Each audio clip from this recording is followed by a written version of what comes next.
Given a time turner, I would tell my 21-year-old self that personal happiness lies in knowing that life is not a checklist of acquisition or achievement.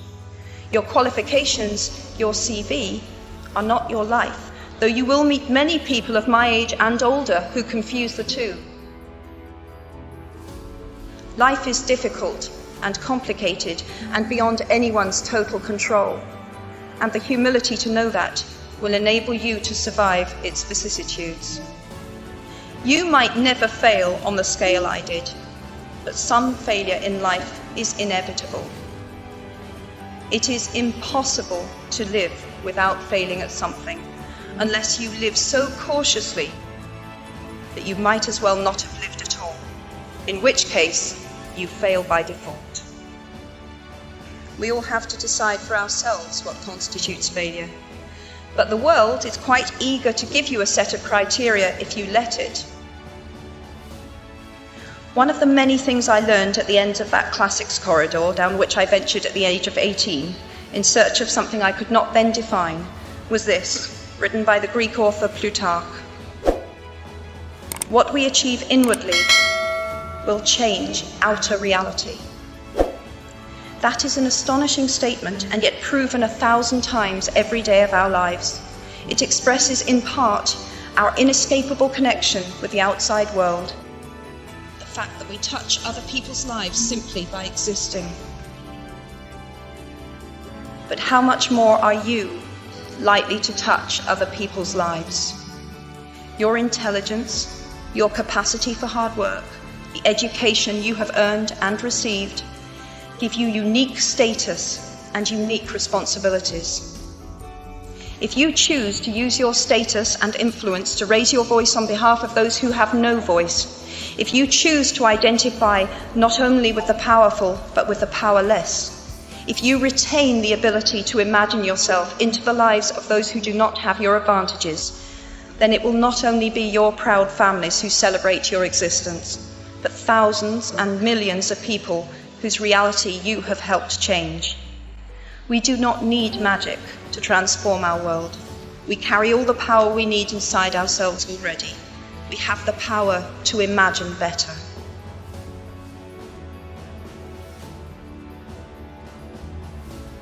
Looking back at the 21-year-old that I was at graduation is a slightly uncomfortable experience for the 42-year-old that she has become. Half my lifetime ago, I was striking an uneasy balance between the ambition I had for myself and what those closest to me expected of me. I was convinced that the only thing I wanted to do, ever, was write novels. However, my parents, both of whom came from impoverished backgrounds and neither of whom had been to college, took the view that my overactive imagination was an amusing personal quirk that would never pay a mortgage or secure a pension. I know the irony strikes with the force of a cartoon anvil now. So they hoped that I would take a vocational degree. I wanted to study English literature. A compromise was reached that in retrospect satisfied nobody, and I went up to study modern languages. Hardly had my parents' car rounded the corner at the end of the road than I ditched German and scuttled off down the classics corridor. I cannot remember telling my parents that I was studying classics. They might well have found out for the first time on graduation day. Of all the subjects on this planet, I think they would have been hard put to name one less useful than Greek mythology when it came to securing the keys to an executive bathroom. Now, I would like to make it clear in parenthesis that I do not blame my parents for their point of view. There is an expiry date on blaming your parents for steering you in the wrong direction. So why do I talk about the benefits of failure? Simply because failure meant a stripping away of the inessential. I stopped pretending to myself that I was anything other than what I was, and began to direct all my energy into finishing the only work that mattered to me. Had I really succeeded at anything else, I might never have found the determination to succeed in the one arena where I believed I truly belonged. I was set free because my greatest fear had been realized and I was still alive, and I still had a daughter whom I adored, and I had an old typewriter and a big idea. And so rock bottom became the solid foundation on which I rebuilt my life. Failure gave me an inner security that I had never attained by passing examinations. Failure taught me things about myself that I could have learned no other way. I discovered that I had a strong will and more discipline than I had suspected. I also found out that I had friends whose value was truly above the price of rubies.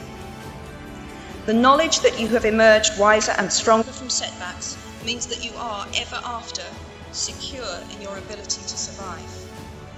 You will never truly know yourself or the strength of your relationships until both have been tested by adversity. Such knowledge is a true gift, for all that it is painfully won, and it has been worth more than any qualification I ever earned. I have one last hope for you, which is something that I already had at 21. The friends with whom I sat on graduation day have been my friends for life. They are my children's godparents, the people to whom I've been able to turn in times of real trouble. People who have been kind enough not to sue me when I took their names for Death Eaters.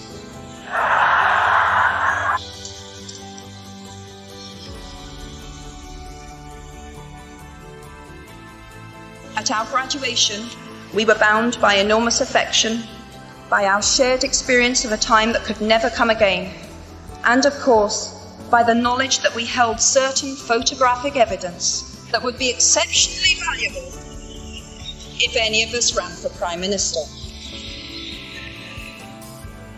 So today, I wish you nothing better than similar friendships. And tomorrow, I hope that even if you remember not a single word of mine, you remember those of Seneca, another of those old Romans I met when I fled down the classics corridor in retreat from career ladders in search of ancient wisdom. As is a tale, so is life. Not how long it is, but how good it is what matters.